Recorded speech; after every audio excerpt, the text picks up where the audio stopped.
Uh, Questions?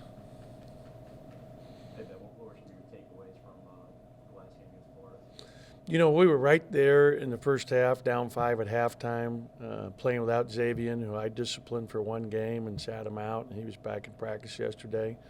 Um, and so we were a guy short there that normally plays, a lot of minutes for it to 4, so we were a little short-handed because we were playing Q at the 4 because of the matchups. They played small at times, but my takeaway is number one, Florida is really good. I've watched that tape twice. I'm watching edits. We're going to watch some of the edits today with the team. But, we had a three-point game at 38-35 with 15 minutes and some change left in the game. And we made a mental mistake defensively where we didn't switch. And Chioza hits a wide-open 3. And then we came down and took a bad shot on one pass.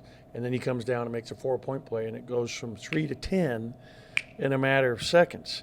And that's what our team, has got to learn and need to see is every, little thing matters. And then our offense really sputtered in the second half. First half, both teams were 12 for 28 from the field.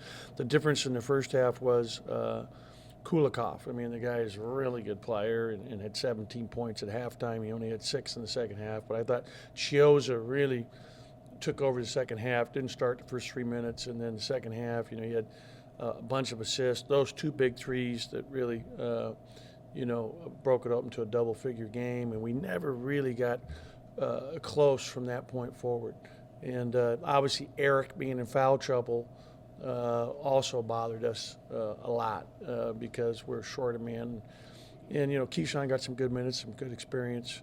But I thought Abdul had a good game. Abdul, had a double-double and played really well in the second half. But again, foul trouble in the first half hurt us because he had 2 fouls and he only got to play, I want to say, 8 minutes in the first half, maybe 6 or 8. It wasn't enough. But we try to learn from the game. We're going to watch some edits today. We had a good practice yesterday. After a grueling trip where you go there, come back at late at night, and you got to be in school the next day. Now we're back in the school in session. Routine, which changes. We've been out of school for, a month plus, and now it's back to your normal routine and getting back to that routine and the time constraints and what it does to everybody.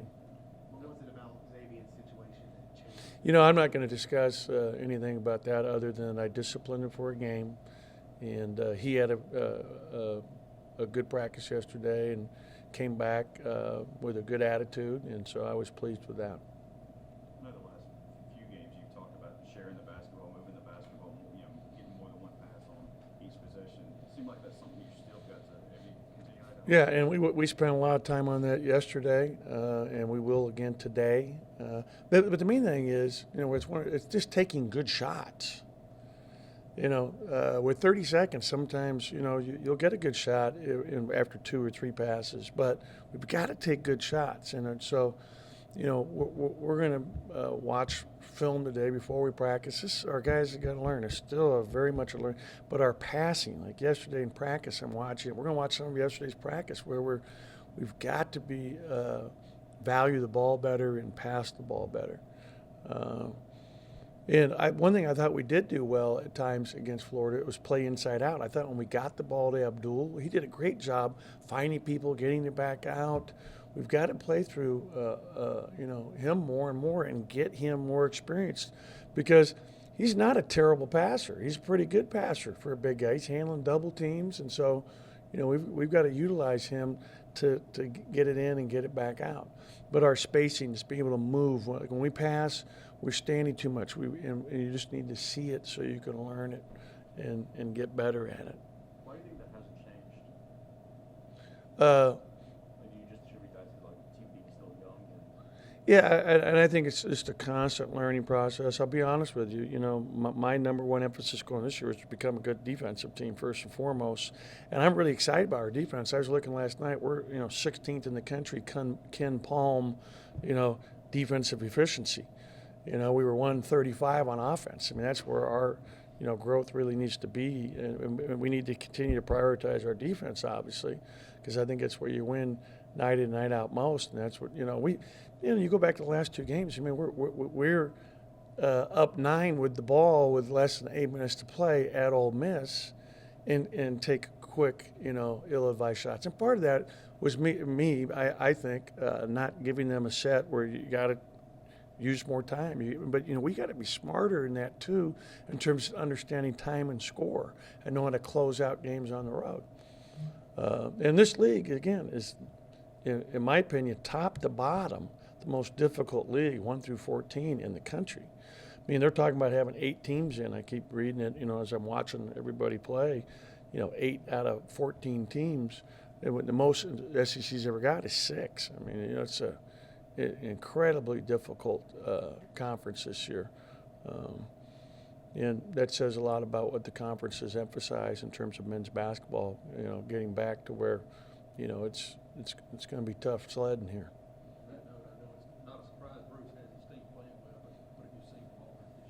Well, I'll tell you, very impressive, Auburn. They're incredibly impressive just because they play so hard. I mean, they don't have a lot of size. They lead the league in block shots. They're an incredible offensive rebounding team. They start a 6'3", 240-pound four-man, Murray, who's just, tougher than, anybody. I mean, the guy is really impressive. Their guard play, though, Harper and Brown in particular, have been super impressive. Mustafa Haran is having a great year. They're very unselfish. I mean, they're playing great basketball, and you got to commend them for how hard they're playing, how well they execute offensively, how hard they play defensively, and they play 9 guys, and they're coming in and out, and they've won some close games.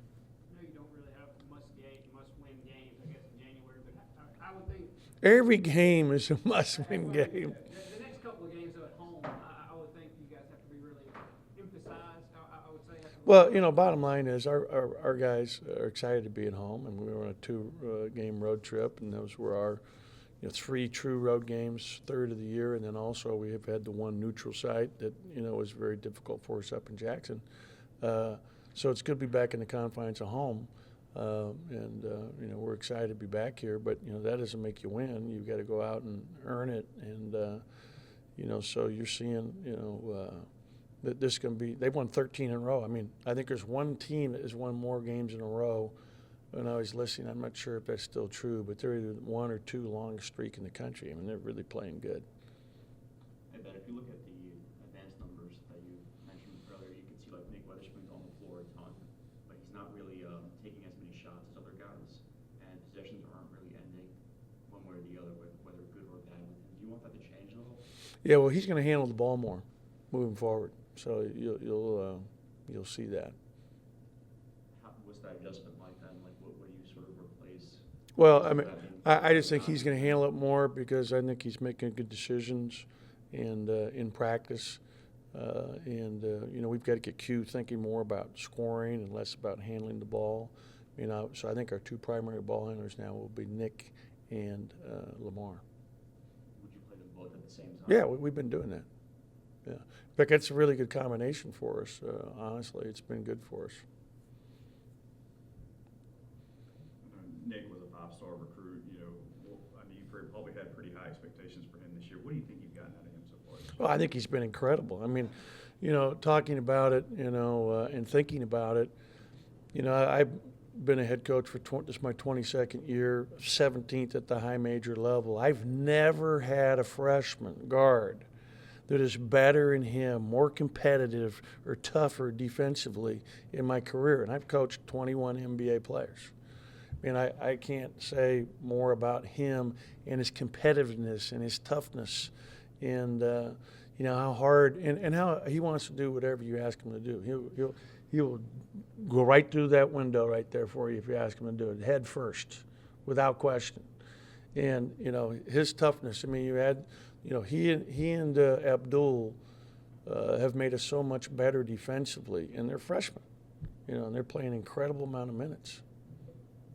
With the change with Nick, was that designed to be at this point in the season, whereas like you didn't want? I think for offensive purposes, no, I wasn't designing to go through. I think offensively, for a number of reasons, I think it's going to be good for us. I think that getting Q out and looking, well, we're not advancing the ball enough off the floor, for example. When we get the ball, we've got to do a better job at moving the ball down. And the quickest way to get it up quickly is through the pass. And we got to get guys out running, and then getting a chance to finish in transition. And Q's probably our best guy at doing that. But we've got to get down there. And I think Nick, I think having the experience he's had under his belt now, I think this is going to be a good change for us and be good for him, his growth as a player. I may have missed it earlier, when it first happened, but with Gerard no longer being on the team, I assume that opens up a scholarship for you guys. Yeah. How do you? I know you can't talk about specific players, but how do you plan to use that? We're recruiting. Actually, to be honest with you, it makes us even right now. But we're always recruiting. We signed 3 kids, and we have 10 on scholarship right now. So you have 13 total. With Nick handling the ball more, does that mean Hughes stays at 3 more times than not with Tyson at 2? Mm-hmm. Yeah, but our guards continue to. I mean, we're playing guys in and out of there. We're playing 5 guys on the perimeter and 4 guys inside right now.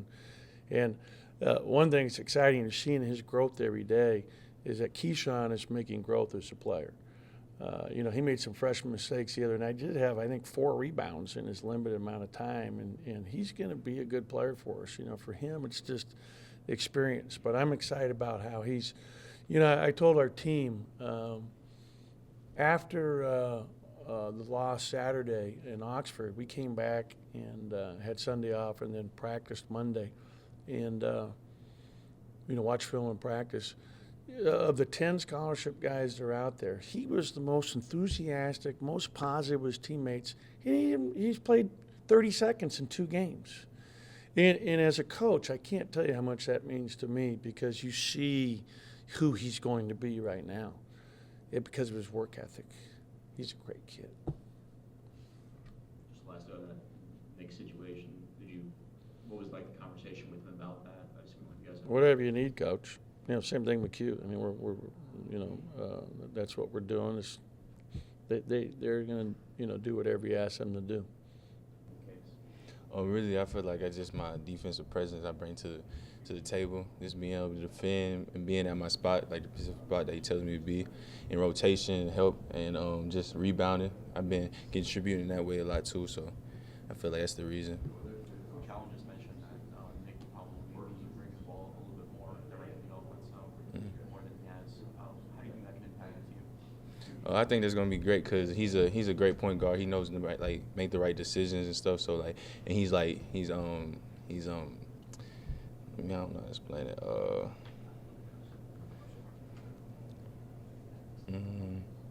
I just know he knows what to do with the ball when it's in his hands. So just having him the ball in his hands, bringing it up, is good for our team. I feel like so. Do you feel like you were missing that, or had been missing that, sort of in the offensive flow, just the more of a clear direction of?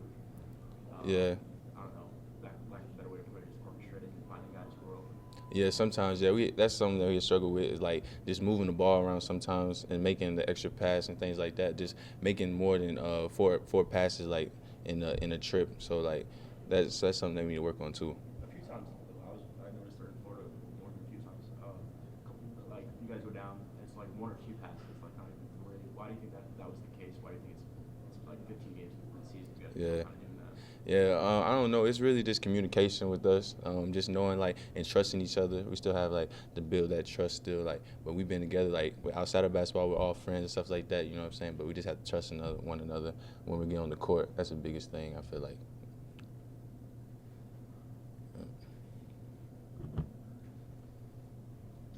Anyone else? Say less.